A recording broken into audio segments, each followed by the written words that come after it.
breach at the Dulce facility by a scientific contingent who had discovered that Greys who are there at the facility... Alien Greys. Well, not alien Greys. This is one of the big misconceptions. These are not aliens. These are Greys that were created by some other group here on Earth. Okay. Yeah. So these Greys essentially have been there for over 25,000 years. These Greys were conducting some type of, human abductions, and the scientific contingent had discovered that. They breached the level of this facility that they were not supposed to, and it set off an engagement between the Greys and the military there in the facility. A lot of people ended up dying. 22 people were unaccounted for. Jeez. And yeah, and there's a lot of mythology around this whole event. There's a lot of different versions of this story coming from a lot of different people. Now, this is what I find interesting, is that the Colonel's story cross-correlates with various bits and pieces of data from other people that have emerged over the years with respect to Dulce. Okay, now, let's go back to these Greys. You say they're not extraterrestrial, that they were created on this planet, probably genetically, right? I mean, were they living life forms, or were they like robots? They've been described as cybernetic organisms, right? Or maybe a combination.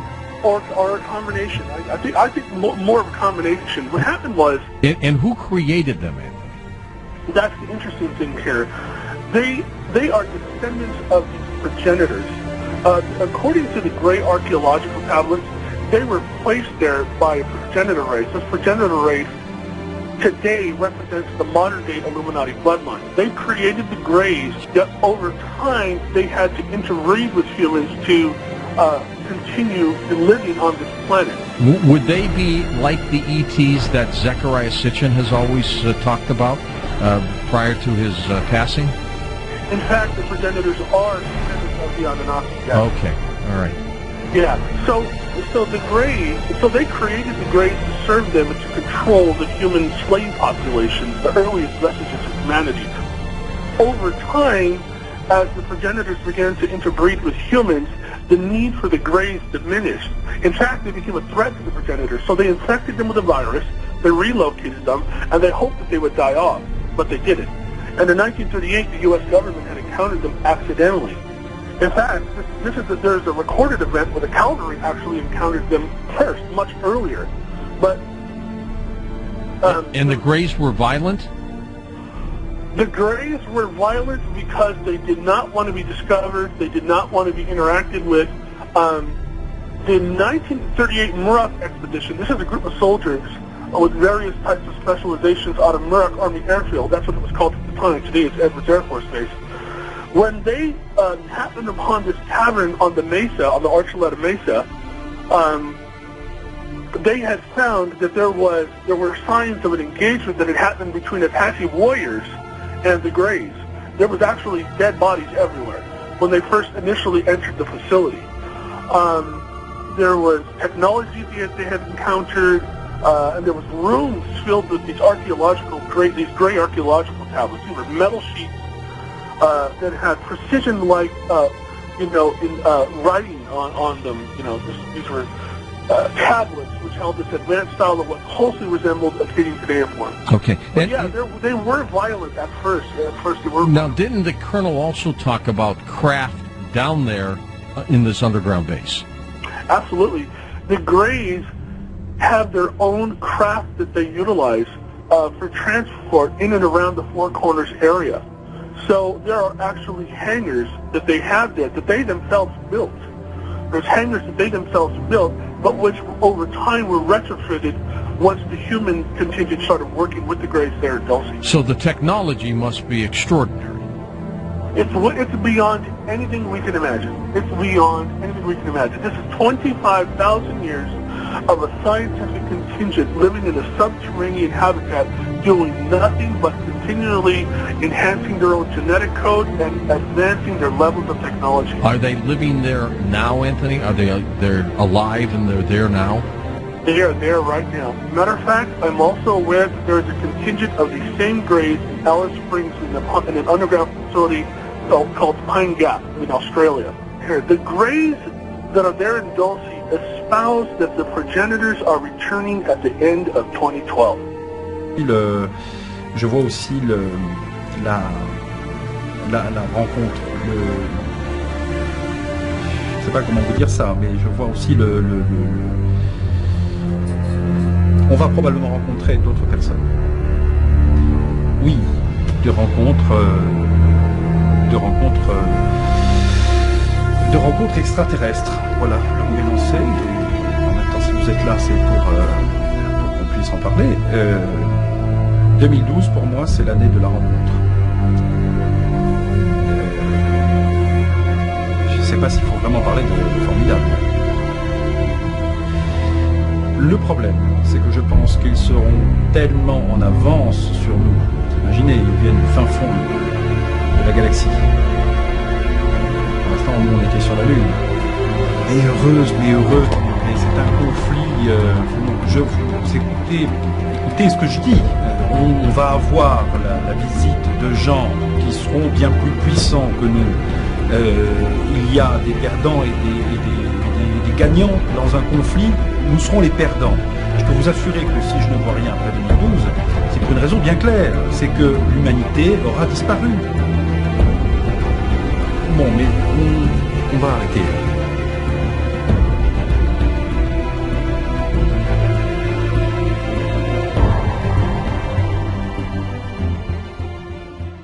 Now, the other project that I'm working on, this whole Project Leonid information, there's a definitive 2012 connection because there are reports that some type of an event is going to occur at the end of 2012, and the data that is emerging is saying that it is the execution phase of a mass landing event. That's all I know at the moment, or at least that I can share on the air, because I'm still conducting an investigation.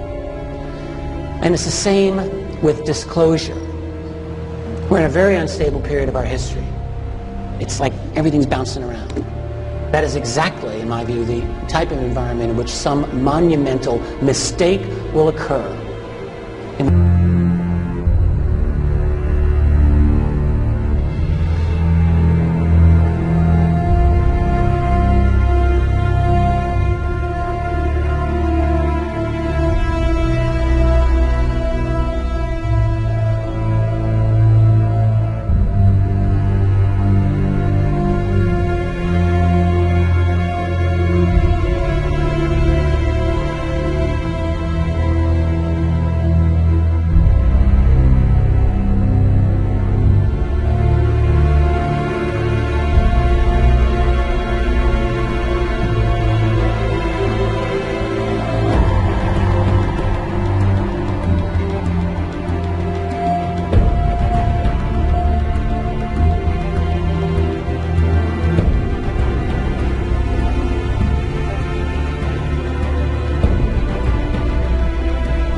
they've had a drive to keep this covered up or something.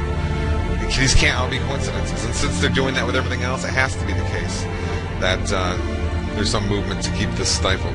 I mean, why isn't, and here's another piece to add to this, why isn't this in our education system? We learn all this junk geometry, pea-brain stuff when you take geometry in high school, and they don't teach you about any of this, the golden ratio everywhere in nature.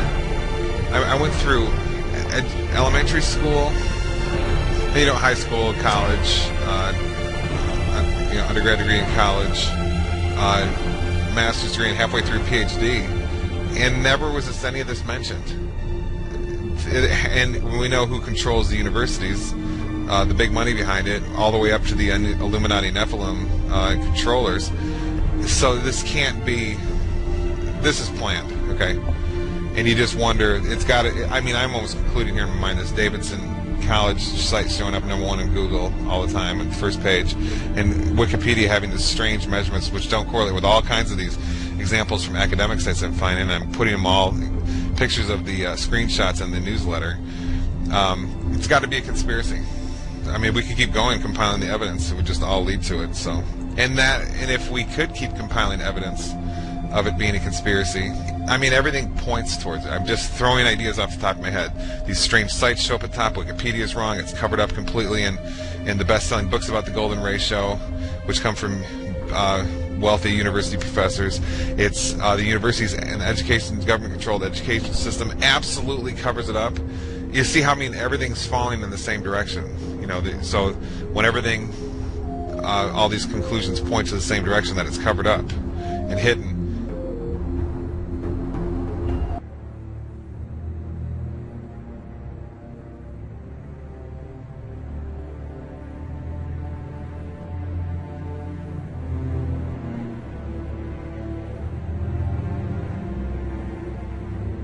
You can get a certain amount of information out through the large media, but it's very superficial, very brief. That's what we found. The in-depth sort of disclosure of what's really going on, who's behind it, what the agenda is, that is almost always stopped. Or if they try to do it, it gets turned into something ridiculous. What a lot of people that have the answers felt it was safe to come out of the water, so they're putting out their information on the internet, and, you know, disguised or whatever. But so these other agents, per se, they're scanning all the time to counteract what's being said by other people from Intel that think it was safe to, okay, we can put this out, or they feel like it's the right thing to do now. You know, enough is enough, mankind has a right to know type thing.